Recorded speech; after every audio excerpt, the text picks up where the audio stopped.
père et ta mère, tu rentres dans le lot de tous les orphelins qui existent sur la planète Terre.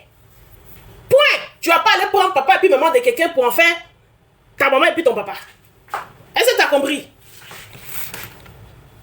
Tu as besoin de violence pour changer.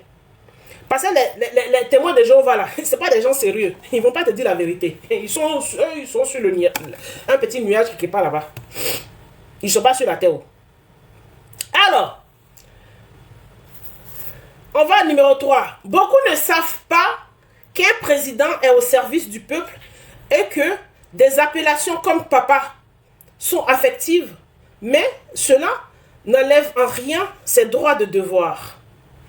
D'accord? Le président est un fonctionnaire public selon l'article 1 de la Constitution de nombreux pays et il est élu pour servir l'intérêt général du peuple conformément à la loi, conformément à l'article 2 de la loi machin. Ma chérie, les articles sont loi. Là, c'est pas un président qui dépose une fois de plus. Emmanuel Macron en France ici ne n'ira pas dans un commissariat pour déposer une plainte à ta place. Donc, n'emmerde pas le président de la République de Côte d'Ivoire. Avec ta pièce d'identité française là, Emmanuel Macron ne se déplacera jamais. Oui, mon amour. Ça a été...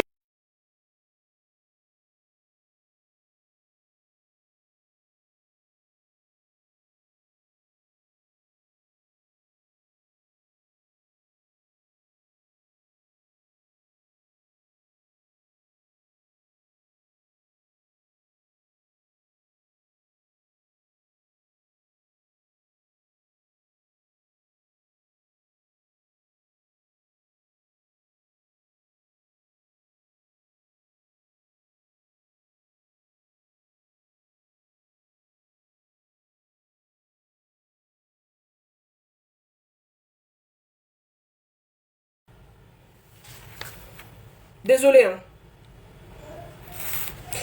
Je suis obligée d'un peu d'autorité et comme je ne vais pas vous imposer ça, voilà. Mon fils, quand je suis en live, il aime venir demander du jus. Là, je suis obligée de mettre un peu d'autorité. Je ne vais pas vous imposer ça, c'est pour ça que je coupe le micro. Désolé.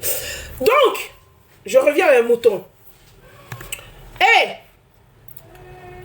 Le président de la République est au service du peuple. Mais le président de la République n'est pas là pour aller déposer les plaintes pour les gens. Tu as ton conflit. Tu sais que tu as été lésé quand tu étais enfant.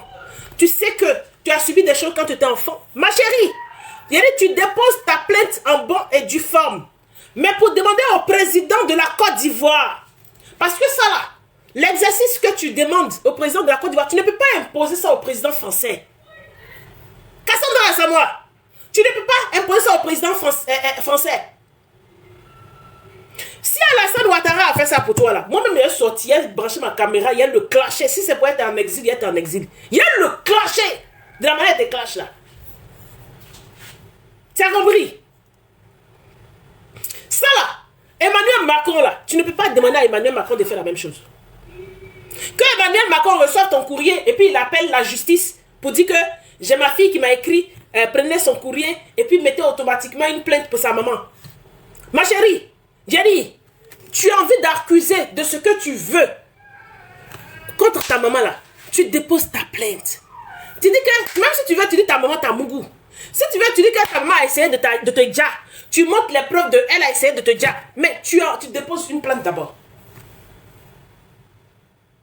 Lâche les autorités. Parce que si tu étais dans ta raison, voilà la raison pour laquelle moi je doute de toi et je ne suis pas la seule à douter de toi. Parce que si tu étais dans ta raison et puis tu avais les preuves de ce que tu dis, tu vas déposer ta plainte. La police là, ils ne sont pas fous. Tu déposes ta plainte. Et puis ça va suivre son cours. Ça prendra le temps que ça va prendre. Si c'est dans 6 mois ou même dans 1 an qu'ils vont soulever ton dossier, tu vas attendre. Tu seras sur la liste d'attente comme tous les citoyens ivoiriens qui ont leurs problèmes et puis qui sont en attente. Ou bien, c'est compliqué pour toi pour comprendre ça. Toi, tu veux que, comme ta mère fait son spectacle le 19, tu veux qu'on se saisisse de ton affaire vite, vite. On n'a qu'à régler ton affaire, on n'a qu'à humilier ta maman vite, vite avant le 19. Parce que toi, tu as ta vengeance. Mais une vengeance et puis une justice, c'est pas la même chose. Toi, tu es dans une procédure de vengeance. Et puis une pareil. Parce que toi, tu as envie de te venger de ta mère. Parce que tu as promis à ta mère que si elle fait son spectacle, parce que tu lui as dit de ne pas faire son spectacle, tu vas lui montrer de toutes les couleurs. Et comme tu sais que c'est dans 20 jours, le spectacle va se passer, tu aimerais que les autorités se saisissent de ton dossier pour faire ce que toi tu as envie de faire, pour te donner le droit en Côte d'Ivoire de faire ce que toi tu as envie de faire publiquement, avant que le 19 n'arrive. Va déposer ta plainte, maman jolie. Dépose ta plainte. Même après le spectacle de ta mère.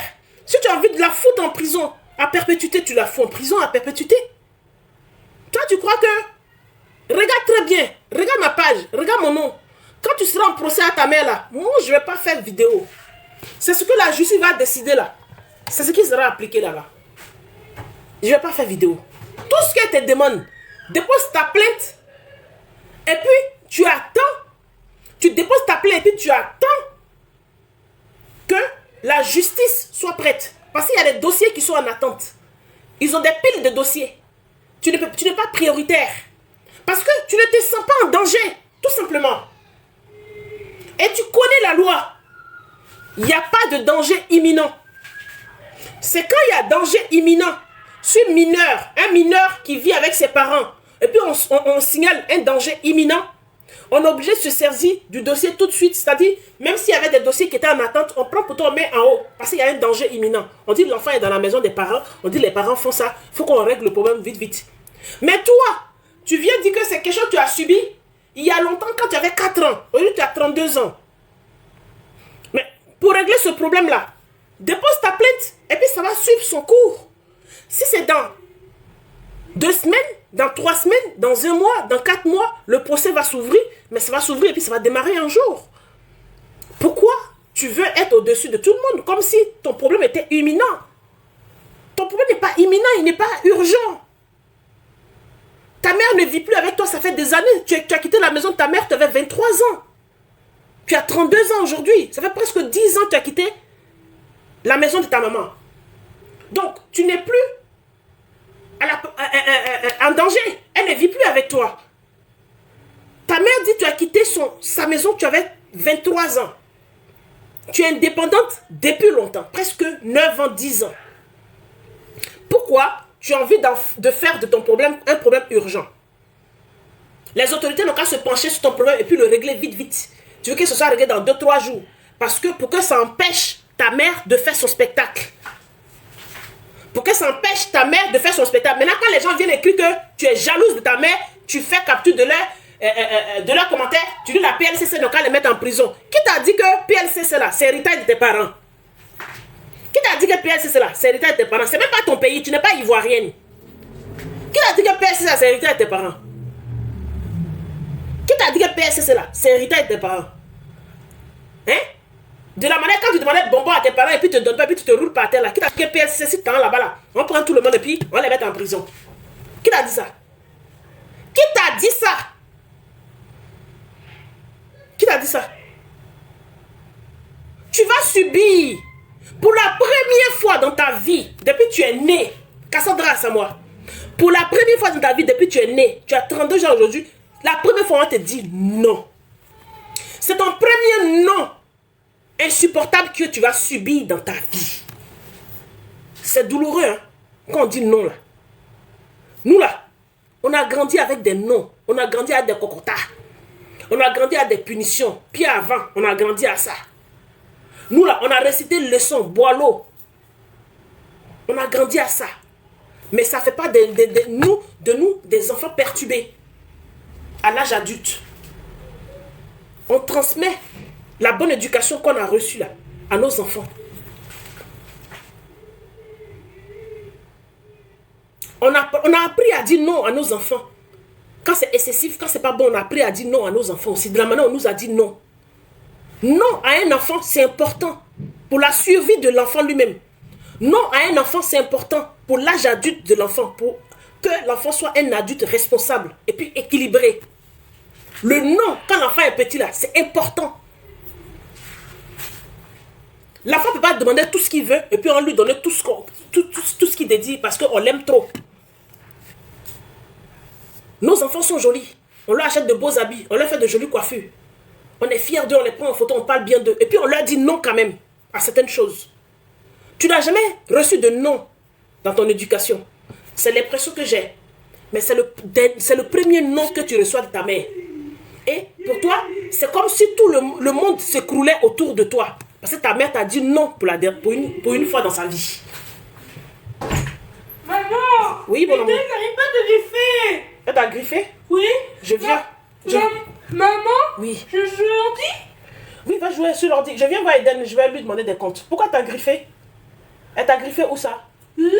Bah, je viens la voir tout à l'heure. Je vais la voir, je vais la mettre au coin. Vas-y, sur l'ordi. Ferme la porte, s'il te plaît. Dis à Eden que je vais la mettre au coin.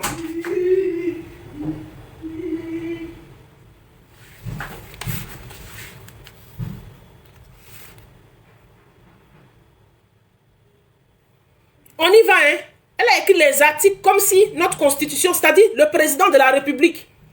Vous voyez à quel point cette fille, quand vous lisez tout ça, vous imaginez l'enfance, comment l'enfance s'est passée.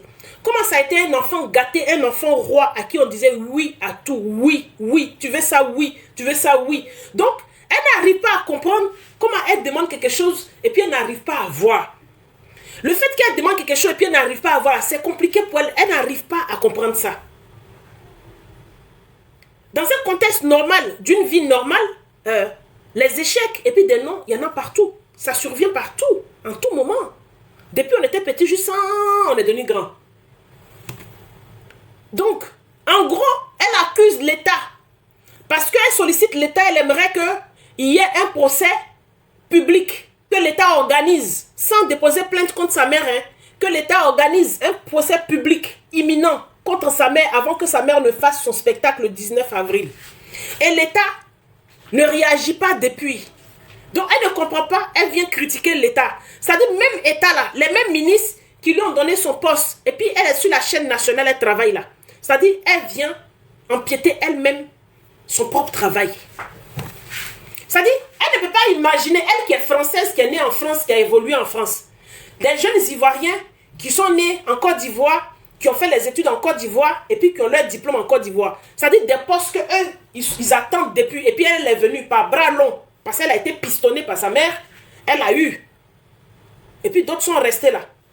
Aujourd'hui, elle croit que tout lui est permis. Le même gouvernement, elle le critique. Parce qu'on ne lui répond pas depuis, elle ne comprend pas. Je vous ai dit ici, c'est le syndrome de l'enfant roi que la fille a. Vous avez dit ici que moi j'aime trouver des troubles aux gens. C'est le profil, on regarde et puis on peut qualifier. Hein. Je dis, c'est le syndrome de l'enfant roi. Tu dis, mais elle a raison. Toi qui dis qu'elle a raison là. Toi, tu es ivoirien ou bien de quel pays? Toi, depuis que tu es en Côte d'Ivoire, le problème que tu as eu là, tu as déjà écrit à un ministre et puis il est venu régler pour toi. Tu n'as pas fait tes propres démarches toi-même. Donc, la raison se trouve où? Tu es ivoirienne. Donc, quand tu as un problème en Côte d'Ivoire, tu écris à un ministre et puis il règle ton problème. Pardon, il faut nous donner le numéro de ce ministre. Nous tous, on fait pareil.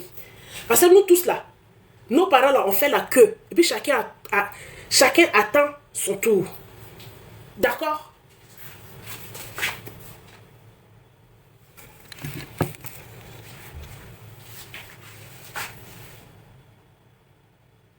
Alors, je continue numéro 3. Interpeller un ministre ou une autorité lorsqu'on subit une injustice n'est pas un délit, mais un appel à l'aide lorsqu'une situation devient insoutenable.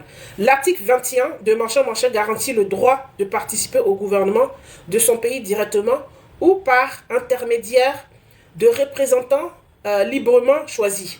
Faire appel aux autorités n'est pas un délit tant que cela se fait dans le respect de la loi. Mais ma chérie, une fois de plus, je vais te dire, tu fais appel aux autorités dans une histoire où tu devrais déposer une plainte. Tu dis que tu as subi au moins 25 VIOL. Tu dis que tu as subi 25 VIOL de tes 4 ans à tes 18 ans. Tu as subi 25. Tu dis que tu as subi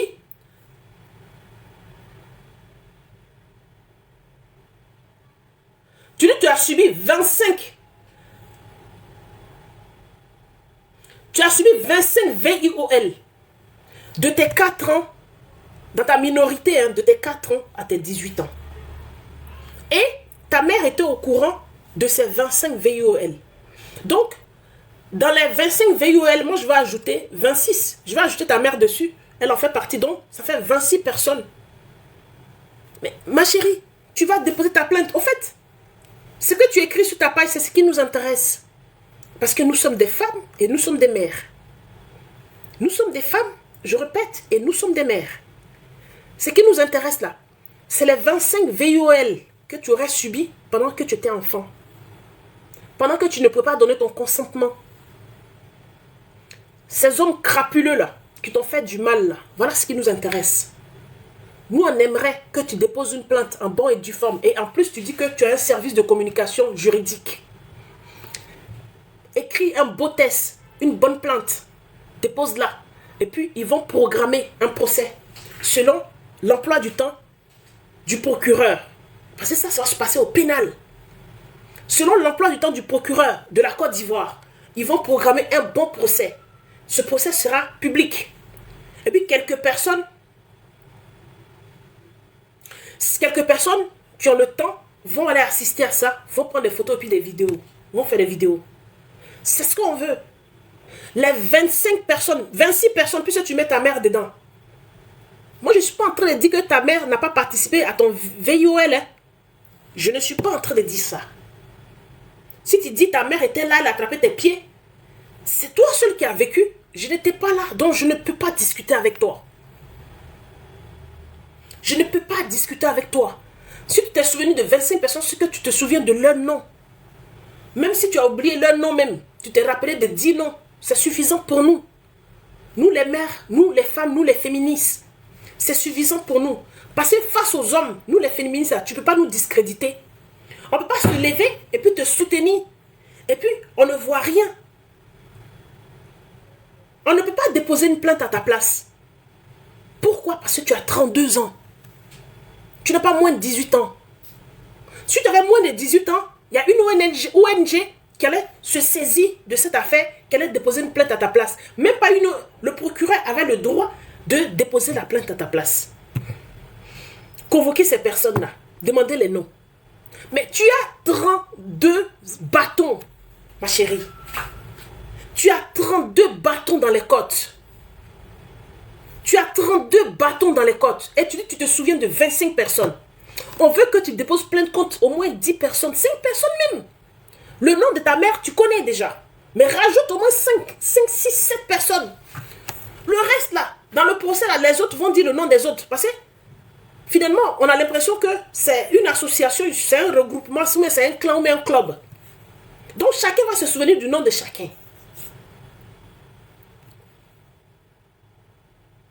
Dans le procès, chacun va se souvenir du nom de chacun. Offre-nous ça. C'est ça là on va partager pour vous, pour toi. C'est ça là on va soutenir.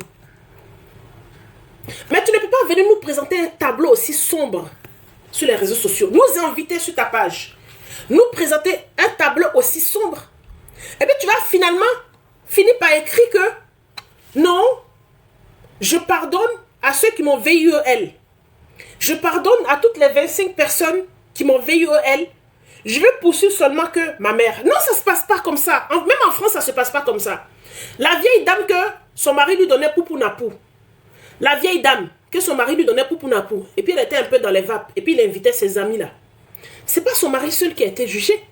Tous ceux qui sont passés par là-bas ont été jugés. Ils ont pris leur peine d'emprisonnement. Il n'y a pas que le mari seul. Le juge n'a pas dit non. C'est le mari seul, on juge. Hein. Tous ceux qui ont participé à ça ont été jugés. Tous ceux qui ont participé à ça ont été jugés. Donc, ce n'est pas toi. Tu n'es pas le procureur pour apprécier qui doit comparaître et qui ne doit pas comparaître. Tu dis il y a eu 25 personnes, 26 personnes qui ont participé à un crime. Oui, j'appelle ça un crime. Moi, je qualifie ça d'un crime. Parce que ce n'est pas quelque chose que j'aimerais que ça m'arrive à moi ou ça arrive à mon enfant ou même à un de mes proches. Tu dis il y a eu 26 personnes qui ont participé à un crime. Quand j'ajoute ta mère, 26 personnes qui ont passé un crime. Et c'est toi, sans passer devant le procureur, sans déposer plainte, qui décide qui tu vas poursuivre. Mais non, ça se passe pas comme ça.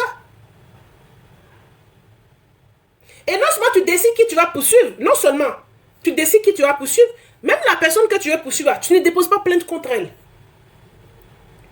Tu n'as pas de plainte contre elle. Tu aimerais que ce soit le président de la République qui convoque la personne. Tu aimerais que ce soit le président de l'Assemblée nationale, la présidente de l'Assemblée nationale, Mme Kandia Camara, qui convoque la personne. Tu aimerais que ce soit la ministre de la Famille et de l'Enfant qui convoque. La ministre de l'Enfant et de la Famille ne te concerne pas, tu n'es pas mineur. La ministre de la Famille et de l'Enfant s'occupe que de ceux qui sont en dessous de 18 ans. Pas des adultes. Déjà une fois de plus. Pas des adultes ou des personnes vulnérables. Des personnes en situation de handicap. Pas toi. Pas toi. Qui a les moyens, qui paye les services, des services juridiques qui l'assistent tout le temps. Les juristes qui t'assistent là, ils doivent te faire un rappel. La loi qui te donne et puis tu écris sur tes pages là.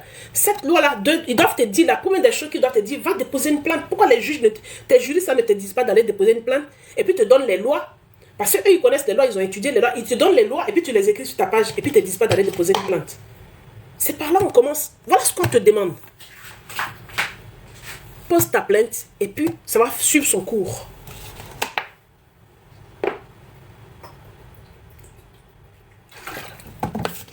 Ta mère va faire son spectacle. Qu'elle tape poteau. Il y a une personne, deux personnes. Il y a plein de spectacles qui tapent des poteaux en Côte d'Ivoire. Et puis ça passe ni vu ni connu. Qui est une personne? Qui est deux personnes? Elle va faire son spectacle. Elle va faire son dîner gala. Au dîner gala qu'elle va organiser, les tables elle va réserver pour les repas, pour récolter l'argent pour son association. Qu'elle est du monde, qu'elle n'est pas du monde, elle organisera. Elle organisera puis elle vend des tickets. C'est pas ça qui va empêcher.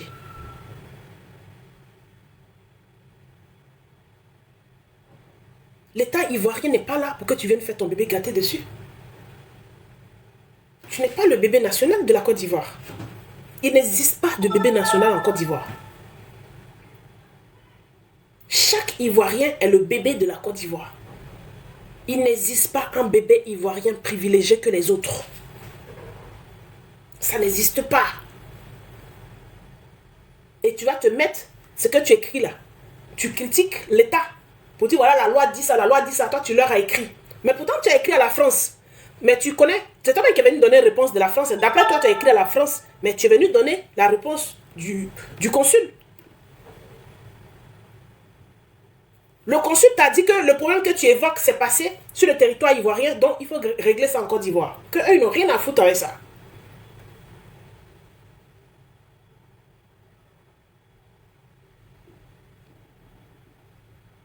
Il faudra que ce spectacle-là se fasse.